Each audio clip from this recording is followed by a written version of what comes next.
গ্যাসের ওষুধ। যারা দীর্ঘদিন ধরে লং টাইম গ্যাসের ওষুধ খায় তাদের অ্যাসিডটা থাকে না, অ্যাসিড কম থাকে।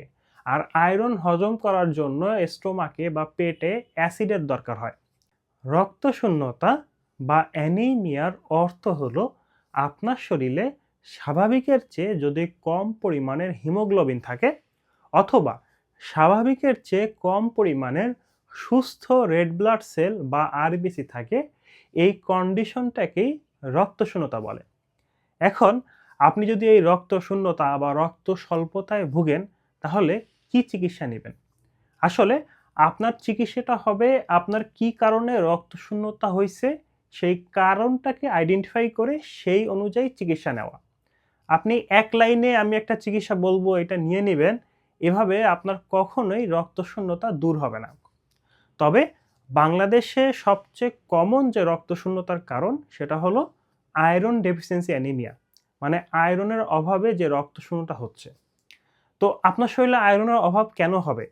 যখন আপনি আয়রন সমৃদ্ধ খাবার খাবেন না, যেমন মাছ, মাংস, ডিম, প্রোটিন বা দুধ, এই জাতীয় খাবার যখন কম খাবেন তখন শরীরে আয়রনই কম থাকবে। আবার এই যে আপনি আয়রন সমৃদ্ধ খাবার খাচ্ছেন সেই খাবারটা যদি হজমই না হয়, মানে আপনি আয়রন খাইলেন ঠিকই কিন্তু শরীর যদি সেটাকে অ্যাবজর্ব না করে, শোষণ না করে, তাহলে তো কোনো লাভ নাই। এখন কি কি কারণে আয়রন অ্যাবজর্পশনে বাধাগ্রস্ত হয়? প্রথম কারণ হলো গ্যাসের ওষুধ। যারা দীর্ঘদিন ধরে লং টাইম গ্যাসের ওষুধ খায় তাদের অ্যাসিডটা থাকে না, অ্যাসিড কম থাকে। আর আয়রন হজম করার জন্য স্টোমাকে বা পেটে অ্যাসিডের দরকার হয়। আয়রনের পাশাপাশি আমাদের যে রক্ত রেড ব্লাড সেল তৈরি করার জন্য ভিটামিন বি 12 এর দরকার হয়। আর এই ভিটামিন বি 12টাও হজম করার জন্য আমার পেটে অ্যাসিড থাকাটা জরুরি। এছাড়া আপনার শরীরের কোথাও থেকে যদি নিয়মিত রক্তক্ষরণ হয় বা রক্তপাত হয়, নিয়মিত যদি আপনার শরীর থেকে রক্ত চলে যায় তখনও রক্তশূন্যতা হবে। কারণ আমাদের শরীরে যে রক্ত আছে এই রক্তটা ১২০ দিন বাঁচে। ১২০ দিন পরে শরীর এই রক্তকণিকা থেকেই আয়রনটা নিয়ে নতুন রক্তকণিকা তৈরি করে। মানে আপনার শরীরে যখন রক্তক্ষরণ হবে তখন তো সেই আয়রনটাও চলে যাচ্ছে রক্তের সাথে। কিন্তু শরীরেই যদি সেই রক্তটা থাকতো সেখান থেকেই শরীর কি করত? আয়রন নিয়ে আবার নতুন রক্ত তৈরি করত। তাহলে আপনার যদি কোনো কারণে দীর্ঘদিন ধরে রক্তপাত হয়, যেমন পাইলসের সমস্যা থাকতে পারে, ফিশারের সমস্যা থাকতে পারে, পেটের ভিতরে বিভিন্ন আলসার থাকে, সেই আলসার থেকে রক্তপাত হয়, বা পেটের ইন্টেস্টাইনের কোনো জায়গা থেকে নিয়মিত ব্লিডিং হচ্ছে আপনি জানেনও না।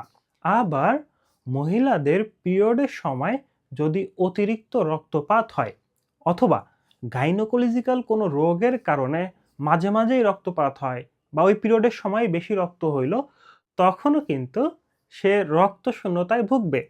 এছাড়া পেটের ভিতরে যদি কোনো কৃমি থাকে, সেই কৃমি আপনার পেট থেকে পুষ্টি উপাদান নিয়ে নিচ্ছে বা রক্ত চুষে চুষে খাচ্ছে, এই সমস্ত কন্ডিশনের কারণেও আপনার শরীরে রক্তক্ষরণ হচ্ছে বা রক্ত কমে যাচ্ছে। তো যাদের শরীরে রক্তপাত হচ্ছে কোনো কারণে, আপনার প্রথম কাজ হবে ওই রক্তপাতটাকে বন্ধ করা। কৃমি হলে কৃমি ঠিক করা, গাইনোকোলজিক্যাল প্রবলেম থাকলে ওটা ঠিক করা, পেটের ভিতরে কোনো আলসার বা কোনো সমস্যা আছে কিনা সেটা থাকলে সেটা ঠিক করা, পেটের ভিতরে যদি আইবিএস থাকে যার কারণে হজম হচ্ছে না সেটা ঠিক করা, বা পেটের অ্যাসিড যদি কমে গিয়ে থাকে সেটার ট্রিটমেন্ট করে অ্যাসিডটাকে ঠিক রাখা, এগুলো করার পরেই আপনার আয়রন ডেফিসিয়েন্সি অ্যানিমিয়া, মানে আয়রনের অভাবে যে রক্তশূন্যতা হয়েছে সেটার ট্রিটমেন্ট আপনি শুরু করবেন। এখন আপনার যদি আয়রনের অভাবে রক্তশূন্যতা না হয়ে থাকে কিন্তু আপনি আয়রনের অভাবে রক্তশূন্যতার চিকিৎসা নিতে থাকেন, তখনও আরেকটা প্রবলেম হবে। মানে যাদের আয়রনের অভাবে রক্তশূন্যতা হয় তাদেরকে আয়রনের ট্যাবলেট দেওয়া হয়। আর শরীরে যখন আয়রনের পরিমাণ বেশি হয়ে যায় তখন আবার আরেকটা রোগ হয়, এটা হলো হিমাক্রোমাটোসিস। বা আয়রন কিন্তু একটা টক্সিক সাবস্টেন্স। তো আপনার শরীরে নরমালের চেয়ে বেশি থাকলে এটা শরীরের বিভিন্ন জায়গায় ক্ষতিগ্রস্ত করতে পারে।